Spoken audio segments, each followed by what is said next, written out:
Courtney Banghart is here to talk about her current lead and her former lead. Hey. Locked basketball starts now. Ogunbowale for the win. You are Locked On Women's Basketball, your daily podcast on women's basketball.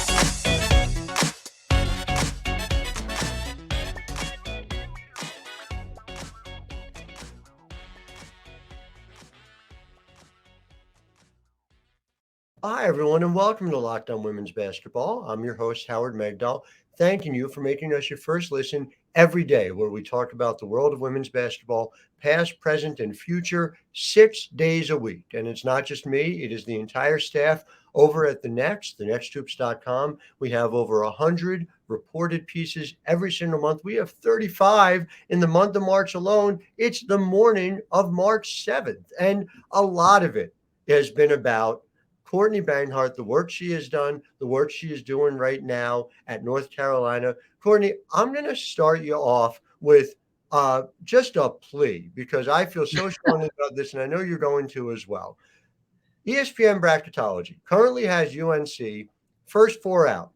Net rating has you 21. And I've seen the team play. This is an NCAA tournament team. Come through here. Tell me why. No. It has I'm sorry, Howard. It has our men currently out. They have us looking to host. I am terribly sorry. No problem. I could not believe it, because I was looking at that. Yeah, no, our men are playing in Greensboro for the ACC tournament. They've got some wins to have to get, I think. But no, we're in a good spot. We're kind of hovering on 4 or 5 seed. That tells you everything you need to know. I did a search, NCAA women's basketball, and they sent me as a link on Google to the men. All right, we're going to have to talk to Kate Johnson about that. But good. Glad to hear it, because clearly you guys are in position to host, should be in position to host. And I want you to take me through how you've gotten to this point in time. 21-10, there's been more ups and downs than maybe you expected coming into this season.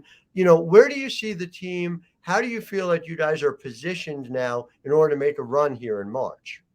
Yeah, we're healthy. This year it's really been marred by injury.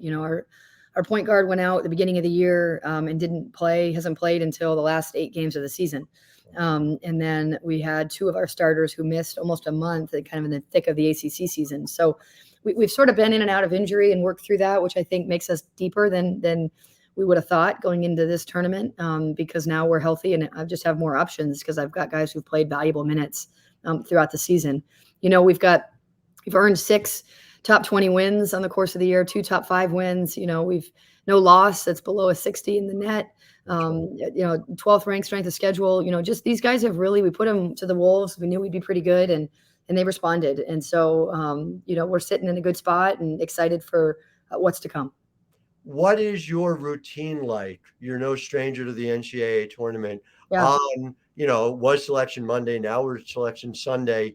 How do you get through the day? Yeah. Well, we spend a little bit of time. You give them an off day, an extra off day in there, but you spend some time with your kids just in your office, getting a sense to reflect on the year. What do they need moving into the tournament? That type of thing. And then you're working on some individual things, either by position or by kid. And then you're also working on team concepts that no matter who you play, it's important that you're good at on either side of the ball. So, it's kind of like a mini training camp per se, training camp for the best tournament in the world. When you look at what Deja Kelly has done so far this season, it's an interesting year, right? Overall, her efficiency is up, even though it's down beyond the 3-point line. And, when you go to CBB analytics, I spend a lot of time around the shot charts, and you see that she is just finishing at the rim at a level that has gone beyond where she was even her first 2 seasons. What are you seeing out of her development there? How do you account for her ability to improve that over her junior season?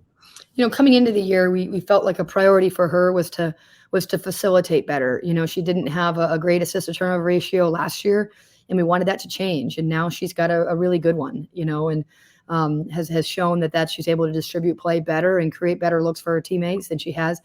She's not a finished product. She's one of the best players in the country. And the great thing about her is that she just wants to keep getting better. So efficiency from 3, better finishes through contact and around big bodies. those will be what we work on in the off season this season. But the past season, we really worked on her looking at second and third line of defenses and getting people shots, and she's done a great job. And proof is in the pudding. Assist percentage of 20%, up from 16.7 last year. Turnover rate staying neutral at 12.1. It was 11.3 last year. So, clearly she's making those kinds of better decisions. You certainly are no stranger to the position of point guard. Does it feel like that is her fit when the next level comes after she's finished playing for you? No, I think she plays with the ball in her hands, and she also plays off it for us, because that's what she'll have to do at the next level. Yeah. You want to be, the W really values versatility because the rosters are so small. And so she's more of a playmaking guard. And so there's times where she can attack and dictate play for others. And there's times where she needs to let somebody else do that so that she can finish the play. And so we're trying to prepare her and all of our guys for that next level. When you look back at the year that you have had, is there a moment in time where you felt like it was really your identity was forged as a team? And obviously, like you said, you guys have played an absurd schedule all season and some huge wins. I'm just wondering if there's a moment that really stands out to you as this is the moment in which we figured out who we were as a team. We went out to the PKI tournament and played Oregon, who was in the top 25, and then Iowa State, who at the time before they lost their big, were fourth or fifth in the country, and so we went out and won that so far from home. And then when the ACC season got underway, to beat Notre Dame and NC State and Duke all in a row at home, that was before we got injured. Right after that, we sort of got into a little bit of an injured spell. But when we were healthy, our guys really were able to put together a good run.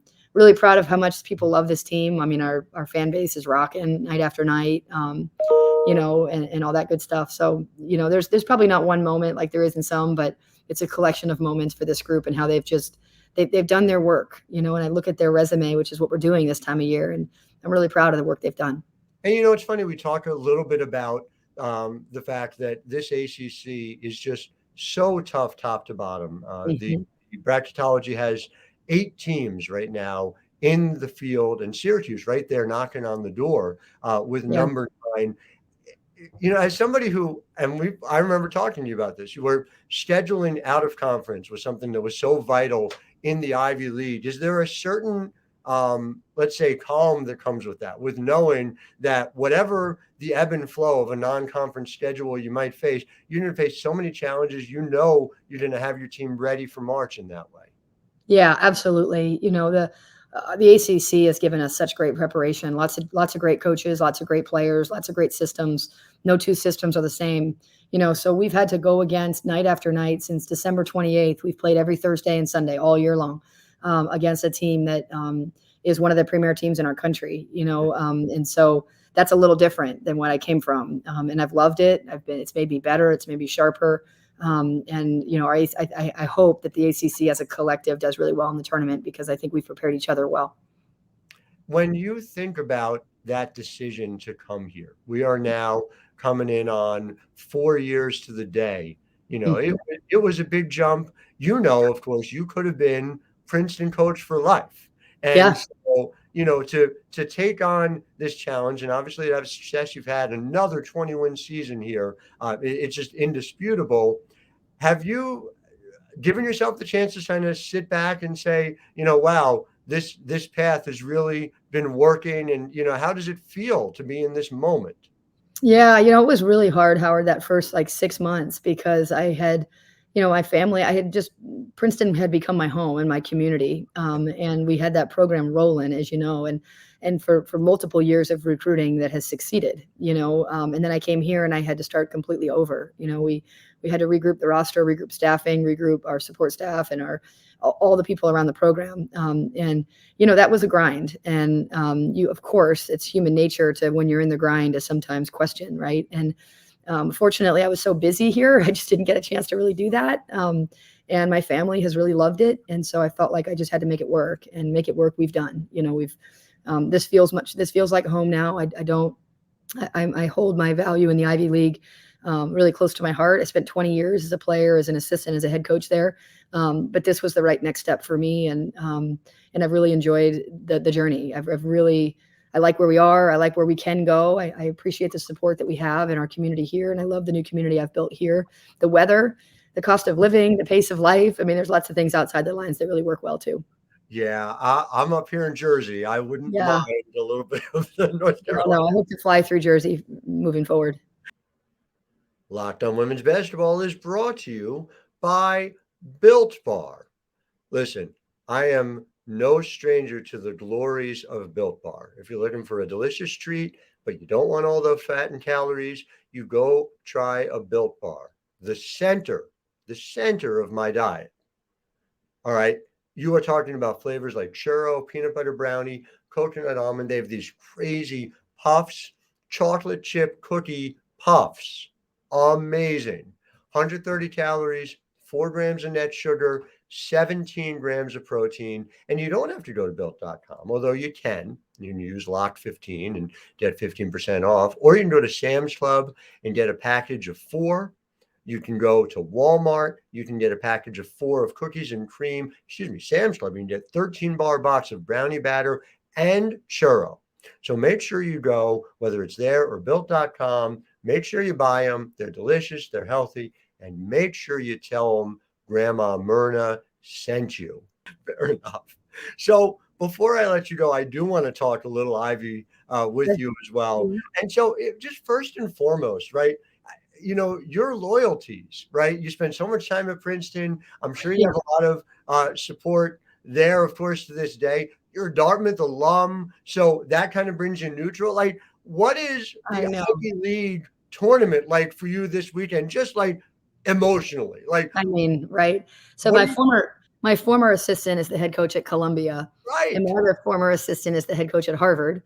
And then, of course, the players that I recruited and coached are at Princeton. And then Penn was a school that when I was in the league for most of my time as a coach, they were really right there with us. Yeah. So the tournament, and then of course Dartmouth, my alma mater, and all that. So I feel very connected to the Ivy League, the players that play in it, but even more so the coaches and just what the league stands for. I'm really close to the men's coach at Princeton as well. I've gotten supportive texts from the Yale men's coach and the Harvard men's coach as I've been on this journey. So I'll certainly be tuned in, and in some cases I'm rooting for ties, but just glad that they'll have their stage next weekend. Has to be a 2-bid league, right? I mean, there's no question both Princeton and Columbia are NCAA tournament bound in a good and just world, right? I don't know. I mean, I think you got to look at, I if my heart's involved, that's a one answer, right? But I remember, I think if you look at, are you looking at top 25 wins? Are you looking at below 50 losses? Are you looking at, strength of schedules? I think that's part of it. And I never understood that until I got here, because I just never understood why. And then if you're Syracuse, you're saying, hold on, we played Notre Dame twice, we played Louisville twice, we beat Carolina, you go right through it. Right. And so I don't know. I don't know. I'm not on the committee, and I think the committee values different things. I like the concept of, reward those that try to schedule outside of conference to get as many, competitive opportunities possible. But I know there are some very good teams that are feeling like, wait a second, our strength of schedule and our top 25 wins and our opportunities, those weigh differently maybe than some of the wins that the Ivy League has come from within the league, So I'm neutral on that one too. I'm Switzerland in that one as well. Understood, and a very valuable place to be, I would say, given where you are now as well. But yeah, I know between Syracuse and Oregon, I know they're having those types of conversations as well. It is not. That's the other part where there are people who are, quick to slam the committee. And that is the most difficult job I can possibly imagine. And I'm glad I get to be on this side of it as well. So thinking about just in terms of March, in terms of what goals look like for you here, what will feel like success for North Carolina basketball when we're talking a month from now? Probably depends on who you ask. I think I have great respect for how hard it is to win any college basketball game. I mean, as I always say, everyone practices, but an opportunity to host would mean a lot for this community. This community has really wrapped its arms around women's basketball again, and is one of the great traditions of women's basketball. So that would be success. And of course, another Sweet 16, if you're in the Sweet 16, then you're a weekend away from the Final Four. Right. And so the more you can crack at it, the better the chance. It took me a long time to go to the NCAA tournament before I finally got a win, right? And so I just want to go to Sweet 16s until I can get a crack at a Final Four. And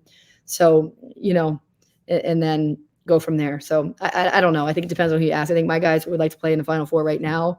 I see some holes still that need to be resolved, but you never know. We're a really good team that has beaten a lot of really good teams. So you just never know. It is very, very likely, or very, very possible, I should say, that we'll see each other in Dallas. Locked On Women's Basketball is brought to you by FanDuel. The midpoint of the NBA season is here, and now is the perfect time to download FanDuel, America's #1 sportsbook. New customers get a no-sweat first bet of up to $1,000. That's bonus bets back if your first bet doesn't win. Just download the FanDuel Sportsbook app. It's safe, secure, and super easy to use. Then you can bet on everything from the money line to point scores to threes drained. Plus, FanDuel even lets you combine your bets for a chance at a bigger payout with a same-game parlay. Anything from player points, rebounds, assists, to core markets, spread, money line, and so many more exclusive bets to come as well. So don't miss your chance to get your no-sweat first bet of up to $1,000 in bonus bets when you go to FanDuel.com/lockedon. That's FanDuel.com/LOCKEDON to learn more. Make every moment more with FanDuel, official sports betting partner of the NBA. Before I let you go, the last thing I want to talk about is just the first time we met was when I was doing a story years ago about Bella Allaire. Seeing Bella retire, I can't really get my mind around it to this day about it. But just take me through your dominant memory of Bella Allaire, the basketball player in person. Yeah, Bella was just really special. I remember when I recruited her, she wasn't, everyone kind of wondered who Bella Allaire was. And I kept saying, you'll find out. Right. And that kid, I told her freshman year that you're the best kid, you're the best player on our team. And she just about fell over. And I said, if you don't believe that, that's the problem. Right. And that kid just got better and better and better, got her range better, her hands better, her footwork better, her left hand better. And I think her timing of her pro career was a bummer because remember, she was overseas, what they all do in the off season during COVID. And so it's hard enough to go overseas. It's a pretty lonely existence at times because you can only have 2 Americans and all that. But then she also could never leave her apartment, because of COVID. And so you do that for 2 years and it takes a toll on you. Right. And so I think in her eyes, it was like, my life I'm ready to start it. I've done what I've wanted to do. I played in the league. I've played overseas. And there's something else for me. And I think it was hard for her, Howard, because she's such a big face in the Ivy League and she questioned, her and I talked all the time and she was worried about, I'm holding, the league kind of needs me to keep doing this. And I said, the league doesn't need you to do that. You've done what you needed it to do. You've given the next Ivy League kid the path. Right. And you need to do what's best for you. And I think she's really excited about what she's doing. She's applying to business schools and excited for her next step. Yeah, Bella's didn't run the world, but yes, as a basketball fan, I'm selfishly sad because if she had gotten everyday time and regular time in the W, she'd been an all-star. I'm convinced that I will be to my dying day. Well, Courtney Banghart, you've got a lot going on beyond just correcting me about bracketology. So thank you for your time. To my listeners, thank you. As always, we'll be back with you tomorrow, and we'll have about 8 stories for you today at the next because that's the time of year it is. I'm Howard Megdal, wishing you a wonderful day. Ogunbowale for the win. You are Locked On Women's Basketball, your daily podcast on women's basketball.